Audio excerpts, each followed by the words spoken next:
যুক্তরাজ্যের লন্ডনে Arafat Rahman cocoa Memorial cricket টুর্নামেন্টের পুরস্কার বিতরণী অনুষ্ঠানে প্রধান অতিথি ছিলেন বিএনপির ভারপ্রাপ্ত চেয়ারম্যান তারেক রহমান।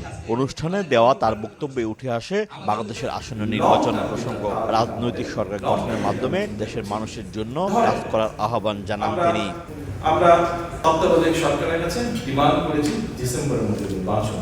দেশের মানুষ নির্বাচন চাই। এই নির্বাচনের জন্য গত 15 বছর আমরা আন্দোলন সংগ্রাম করে যে নির্বাচনের জন্য আমরা যারা বিএনপি করে এখানে আমাদের বহু নেতাকর্মী সহকর্মীকে আমরা হারিয়েছি, খুনের শিকার হয়েছে। যে আমাদের কখন বসে ওই গুম ছিল 6 মাস গুম ছিল, আমাদের বহু সহকর্মী আছে আমাদের, ওকে আল্লাহ আমাদের পেয়েছে, অনেকে আমরা পাইনি।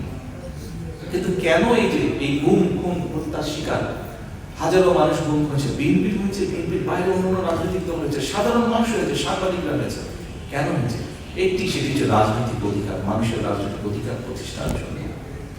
তো এই যে মানুষের রাজনৈতিক অধিকার প্রতিষ্ঠা, এই রাজনৈতিক অধিকার প্রতিষ্ঠার মাধ্যমে আমরা এমন একটা সরকার প্রতিষ্ঠা করতে চাই যেই সরকার মানুষের কল্যাণে কাজ করবে।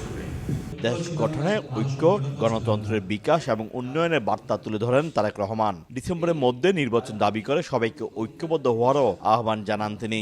দেশের মানুষকে নিরাপত্তা দেওয়া, দেশের বেকারদের কর্মসংস্থান করা, দেশে আইনের শাসন প্রতিষ্ঠা করা, এরকম যে বিষয়গুলো, এটাতে নিশ্চিত প্রত্যেকের কাছে আমার আহ্বান, প্রত্যেকের কাছে আমার অনুরোধ। আমরা আন্দোলন করেছি, সংগ্রাম করেছি, আমরা একটি জায়গায় এসে দাঁড়িয়েছি। সামনের সময়টি হচ্ছে সকলে মিলে কাঁধে কাঁধ রেখে দেশটাকে গড়তে হবে। অনুষ্ঠানে আরো বক্তব্য রাখেন ঢাকা মহানগর উত্তর বিএনপির সদস্য সচিব আমিনুল হক, দলটির কেন্দ্রীয় সাংগঠনিক সম্পাদক ও সাবেক ভূমি উপমন্ত্রী রুহুল কুদ্দুস তালুকদার দুলু, বিএনপির ভারপ্রাপ্ত চেয়ারম্যানের পররাষ্ট্র বিষয়ক উপদেষ্টা হুমায়ুন কবির, বগুড়া জেলা বিএনপির সহসভাপতি মীর শাহে আলম। দল মত নির্বিশেষে সবাইকে একযোগে কাজ করার আহ্বান জানালেন বিএনপির ভারপ্রাপ্ত চেয়ারম্যান তারেক রহমান। ভবিষ্যৎ প্রজন্মের জন্য একটি সমৃদ্ধ বাংলাদেশ গড়ার প্রত্যয় ব্যক্ত করেন তিনি।